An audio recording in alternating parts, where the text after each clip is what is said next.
A mother kneels in the mud, clutching her feverish child, as church bells toll in the distance. She whispers a prayer, but the words catch in her throat. All around her, the world is unraveling.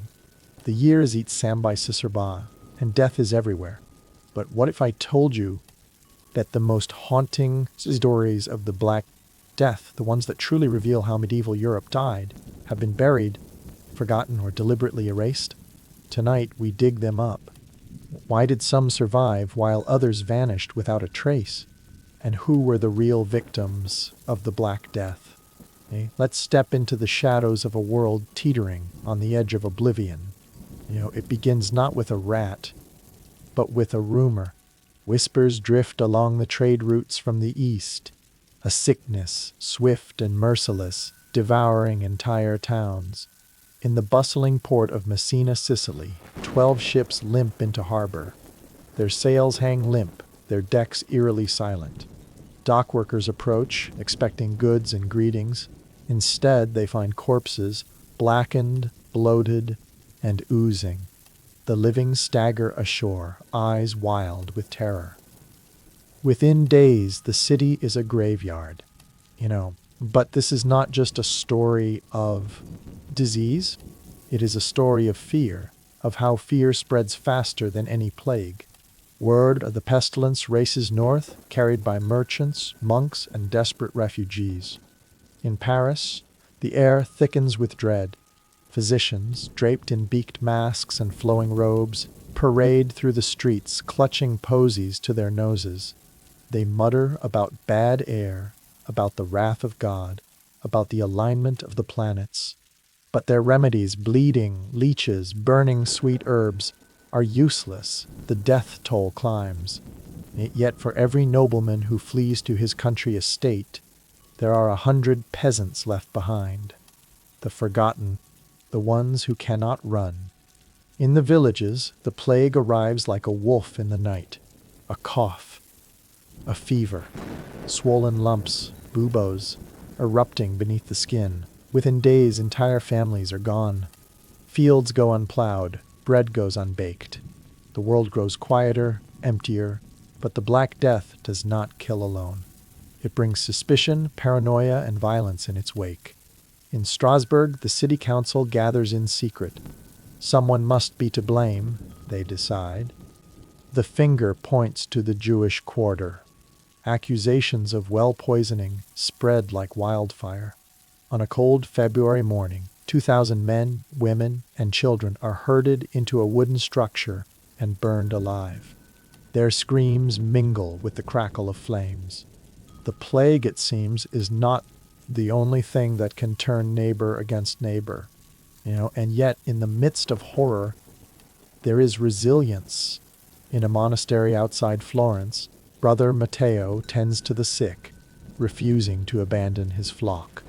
He writes in his journal, "We are all dying, but we must die with dignity." He buries his brothers, one by one, until he is the last. His words survive, a testament to courage in the face of annihilation. But what of the children? The orphans who wander the empty streets, clutching rags and memories? In London, a girl named Alice watches as her mother is carted away, her body tossed into a pit with hundreds of others. Alice survives, but the city she knew is gone. The bells that once rang for weddings and feasts now toll only for the dead. The Black Death is not a single event, but a wave. A tide that sweeps across Europe, receding only to return again and again. In its wake, it leaves not just bodies, but questions. Why did some villages vanish completely, while others endured? Why did the rich and powerful sometimes fall just as swiftly as the poor? And what happened to the stories of those who did not survive? The forgotten victims whose names are lost to time? Historians have long focused on the numbers 25 million dead, a third of Europe gone. But numbers cannot capture the terror of a mother watching her child die, or the loneliness of a priest ringing the last bell in an empty church. They cannot explain the silence that follows. The silence of abandoned villages, of fields gone wild, of songs and stories never told. Yet in that silence, something stirs. The survivors, scarred but alive, begin to rebuild. They question old certainties. Why did the priests die alongside the sinners? Why did prayers go unanswered? Faith cracks, and superstition seeps in. Some turn to flagellation, whipping themselves in the streets to atone for imagined sins. Others seek scapegoats, desperate for someone to blame, but the world is changing. With so many dead, labor becomes precious. Serfs demand wages. Women take on new roles, running farms and businesses. The old order trembles. Castles stand empty.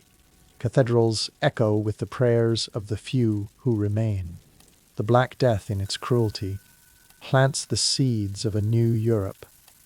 Still, the forgotten victims linger in the shadows, the lepers cast out and left to die.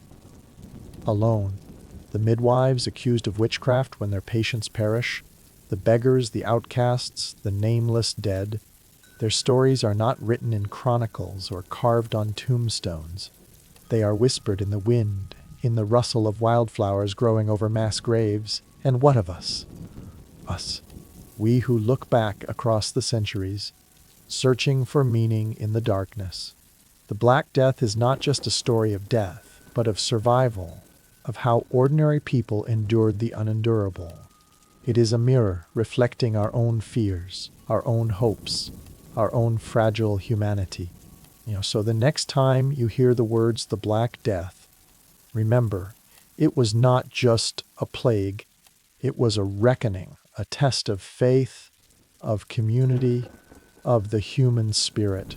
And its true victims are not only those who died, but those who were forgotten. In the end, the Black Death did not just kill bodies, it shattered worlds.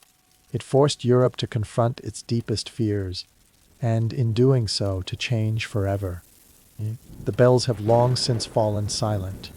The graves are overgrown, but the echoes remain, waiting for those willing to listen. What stories will we leave behind when our own world is tested? This is the Mystery Archive, and the past is never truly dead. It waits just beneath the surface for us to remember.